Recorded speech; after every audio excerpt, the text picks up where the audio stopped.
Chapter 9 The Queen of the Field Mice.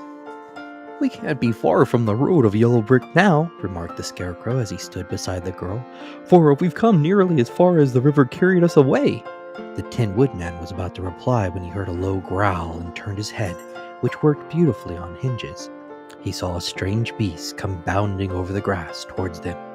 It was indeed a great yellow wildcat, and the woodman thought it must be chasing something, for its ears were lying close to its head, and its mouth was wide open, showing 2 rows of ugly teeth, while its red eyes glowed like balls of fire. As it came nearer, the Tin Woodman saw that the running before the beast was a little gray field mouse, and although he had no heart, he knew it was wrong for the wildcat to try to kill such a pretty, harmless creature. So the woodman raised his axe, and as the wildcat ran by, he gave it a quick blow that cut the beast's head clean off from its body, and it rolled over at his feet in 2 pieces. The field mouse, now that it was freed from its enemy, stopped short, and coming slowly up to the woodman, it said in a squeaky little voice, "Oh, thank you ever so much for saving my life." "Don't speak of it, I beg of you," replied the woodman. "I have no heart, so I am careful to help all those who may need a friend, even if it happens to be only a mouse." "Only a mouse?" cried the little animal indignantly. "Why, I am a queen, the queen of all the field mice." "Oh, indeed," said the woodman, making a bow. "Therefore you have done a great deed, as well as a brave one, in saving my life," added the queen. At that moment, several mice were seen running up as fast as their little legs could carry them, and when they saw their queen, they exclaimed, "Oh, Majesty, we thought you would be killed. How did you manage to escape the great wildcat?" and they all bowed so low to the little queen that they almost stood upon their heads. "This funny Tin Man," she answered, "killed the wildcat and saved my life. So there hereafter you must all serve him and obey his slightest wish."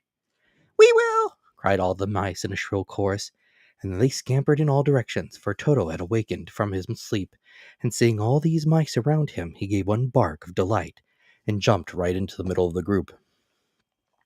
Toto had always loved to chase mice when he lived in Kansas, and he saw no harm in it. But the Tin Woodsman caught the dog in his arms and held him tight, while he called to the mice, Come back, Toto shall not hurt you."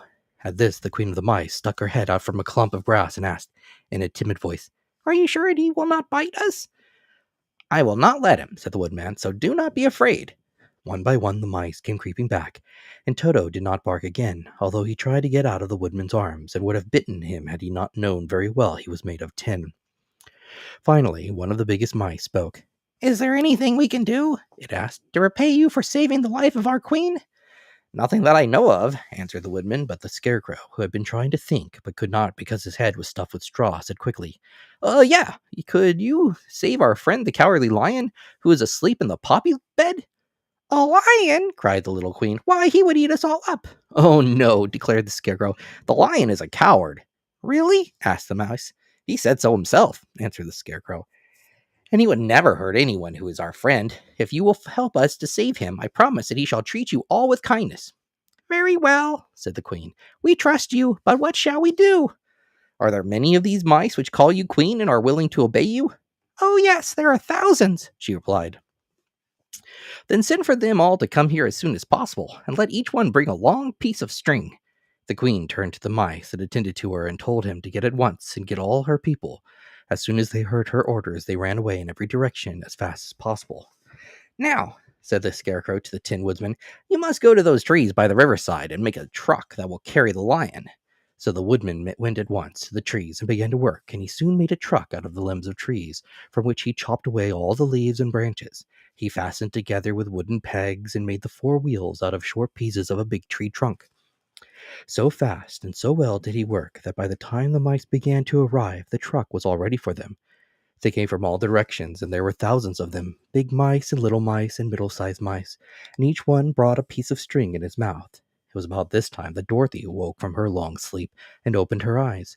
She was greatly astonished to find herself lying upon the grass, with thousands of mice standing around and looking at her timidly. But the Scarecrow told her about everything and turned to the dignified little mouse and said, Permit me to introduce you to Her Majesty, the Queen."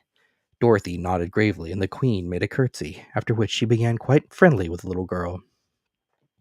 The Scarecrow and the Woodsman now began to fasten the mice to the truck. Once the strings had been brought, one end of a string was tied around the neck of each mouse, and the other end to the truck. Of course, the truck was 1,000 times bigger than any of the mice who were to draw it, but when all the mice had been harnessed, they were able to pull it quite easily. Even the Scarecrow and the Tin Woodsman could sit on it, and were drawn swiftly by their queer little horses to the place where the lion lay asleep. After a great deal of hard work, for the lion was heavy, they managed to get him up on the truck. Then the queen hurriedly gave her people the order to start, for she figured if the mice stayed among the poppies too long, they would also fall asleep. At first, the little creatures, many though they were, could hardly stir the heavily loaded truck, but the Woodsman and the Scarecrow both pushed from behind, and they got along better. Soon they rolled the lion out of the poppy bed to the green fields, where he could breathe the sweet, fresh air again instead of the poisonous scent of the flowers. Dorothy came to meet them and thanked the little mice warmly for saving her companions from death. She had grown so fond of the big lion, she was glad he had been rescued. Then the mice were unharnessed from the truck and scampered away through the grass to their homes. The queen of the mice was the last to leave. If ever you need us again, she said, come out into the field and call, and we shall hear you and come to your assistance. Goodbye. Goodbye, they all answered, and away the queen ran, while Dorothy held Toto tightly lest he should run after her and frighten her. After this, they sat down beside the lion until he should awaken, and the Scarecrow brought Dorothy some fruit from a tree nearby, which she ate for her dinner.